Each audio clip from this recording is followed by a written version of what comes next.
back with Jesse Ventura. You know, you talk about the lone nut theory in the book. Yeah. And it's interesting to me because all of the assassins in my lifetime have been alone in their assassinations. Yeah, and that doesn't seem peculiar? It is a little peculiar. Very peculiar. They never spoke to anyone. They never planned anything with anyone. I mean, you know, who killed Martin Luther King, Robert Kennedy, John Lennon, all of them. And here's another interesting point. Yeah. In all of these assassinations, there was never, ever a trial for any one of them. That's interesting. Now, why wouldn't there be a trial? Because in trial, facts come out. Witnesses are deposed. How come and they that get can away lead with that? Well, because they set it up that way. Well, it was easy with Oswald. They killed him 2 days later with Jack Ruby. Yeah, what do you think? See, I remember watching that when I was a kid. I wasn't that much of a kid, but still. They always say, where were you at the Kennedy assassination? Everybody knows how old you are. So I always say I was in utero. But well, I can tell you honestly, Joy, I was in 7th grade. Okay. When it happened. Well, when it happened, I remember thinking, isn't that odd that now Jack Ruby kills Oswald, so that puts the clamps on all that information, and then Jack Ruby got cancer and died in jail. The whole thing was suspicious to me. Absolutely, and it should have been suspicious to you. It's ridiculous. The key, I'll tell you what the key is to the Kennedy thing. You got the 3 bullets. Okay, you got the headshot, the magic bullet, and the miss. Everyone investigates the headshot and the magic bullet. The key is the miss.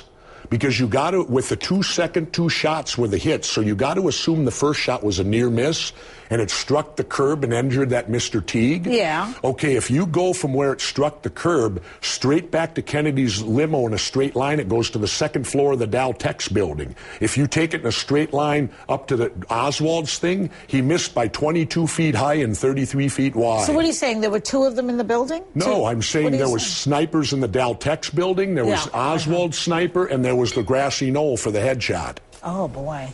I believe there were 3 shooter teams. The other thing that's interesting is you say all the assassins have a first, a middle, and a last name. Yep.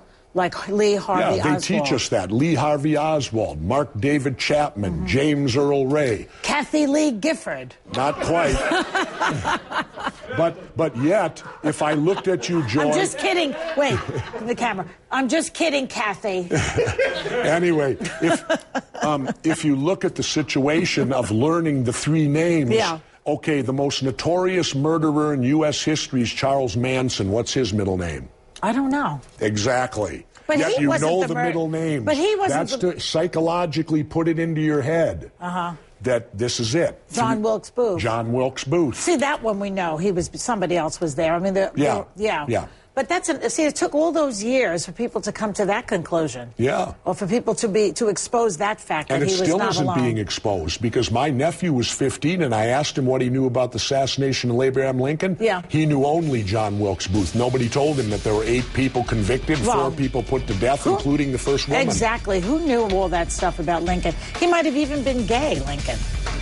You think so? Thank you so much for joining us. The book is called... How do you know all that, Because Joy? you're not the only one who knows all this stuff. You know, you're a conspiracy theorist. I am a little bit on your page. Okay, the book is called American Conspiracies. Buy it. Good night, everybody.